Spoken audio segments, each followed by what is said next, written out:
Good day everyone, I am Giancarlo Esguerra from BSc 37 and today I will be discussing the reception procedures in the Bureau of Jail Management and Penology or BJMP. So simulan na natin. What are the requirements for commitment in jails? No person shall be committed to any jail facility without the following required documents. So to begin, before anyone can be admitted to jail, there are specific requirements for commitment. This includes commitment order from the trial court, medical certificate taken within 24 hours prior to admission. Next is complaint and information. Next, police booking sheet. And lastly, the certificate of detention from PNP and or NBI. Nakapaloob po yan sa BJMP Manual 2015. Ano ba yung BJMP Manual 2015 natin? It is a decent and humane program of confinement starts with a systematic reception of inmates for commitment to the BJMP's jail facilities. So according to Section 21 of the BJMP Manual, a humane program of confinement begins with a systematic reception process. Each inmate goes through several steps to guarantee legality, safety, health before entering the facility. The following procedures should therefore be observed. Next, ito yung una nilang ma-encounter, ang gator.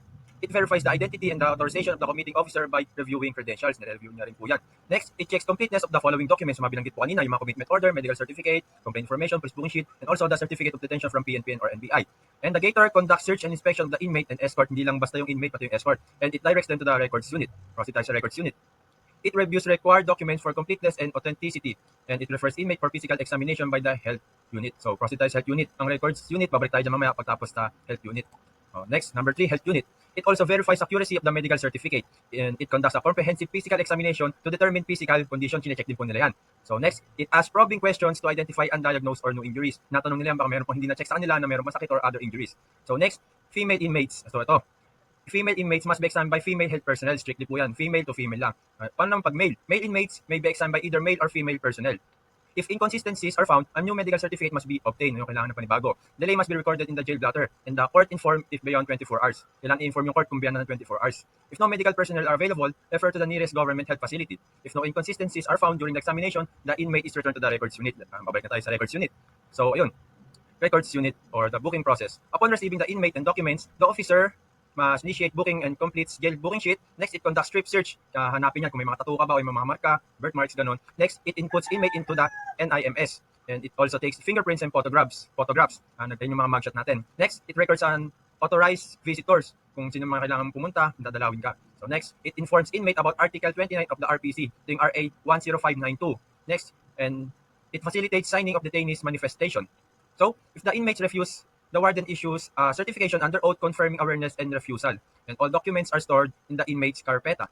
So next, proceed tayo sa property custodian. It inspects belongings for prohibited items. Check nila baka may mga pinagbabawal bago pumasok. So next, it confiscates contraband according to guidelines. Baka may tinatagong kontrabando bago pumasok.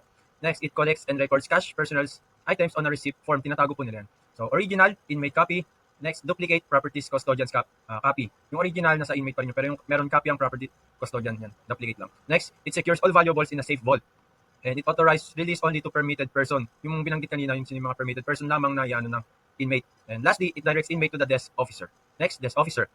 It documents new inmates detailed in the jail blotter. And it assigns inmate to a reception area where they will receive jail orientation, undergo risk assessment and classification, and be evaluated medically. So here they undergo orientation, risk assessment, and another round of medical and psychological evaluation. Next, punta tayo sa assistant warden officer of the day. It provides newly committed inmates with orientation on jail rules and regulations. And it uses the inmates orientation sheet during briefing. The assistant warden or officer of the day orients the inmates about the jail rules and regulations using the inmates orientation sheet. This ensures that the inmate understand what is expected of them inside the facility. So, proceed tayo sa last. Ito yung jail warden. It coordinates with the relevant agencies for speedy disposition of the inmate's case, and it forms concerned parties of inmates' commitment through written report.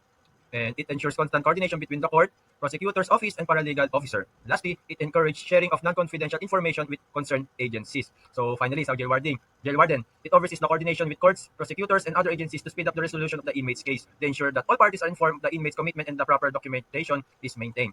So next, dito tayo sa summary. Ito na yung pinakalahat-lahat, simula gator hanggang warden.